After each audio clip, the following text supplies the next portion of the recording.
પૂજાબેન ના ઇન્વિટેશન ને માન આપી એના વાસ્તુશાસ્ત્ર ની વાસ્તુ પૂજા ને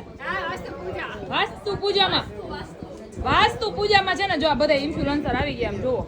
આ સુરતના જાનામાના ઇન્ફ્લુએન્સર બધા આ ચહેરા તમે ઓળખતા જશો. બધા હસાવે છે અને આમ જુઓ ફેમસ થાય છે અને ફેમસ કરાવે છે. અને હું તો બોલ કરતી હોય હું તો ઓલરેડી ફેમસ જ છું પણ હજી જાનામાના આમ જો ઇન્ફ્લુએન્સર બધા આમ જો આ અમારા વીડીભાઈ છે છે પછી આમ જો આપડા ફૂડી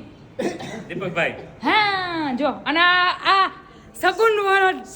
સગુન ડ્રેસ સગુન સાડી વાળા છે ને કોકને ફોટો એનો હાથમાં ફોટોગ્રાફી કરવાનું આવી ગઈ છે આમ જો એ કે મોઢું નથી બતાવું એમ એ કે મોઢું નથી બતાવું આપણે કિશનભાઈ મોઢું ક્યાં બતાવું આમ જો તો બધાય મજા કરીએ સુરતના ઇન્ફ્લુએન્સરને મળીને બહુ મજા આવી અને થેન્ક યુ પૂજાબેન અમને બધાને ઇન્વાઇટ કર્યા ને એના માટે બહુ જ જલસા કર્યા હો.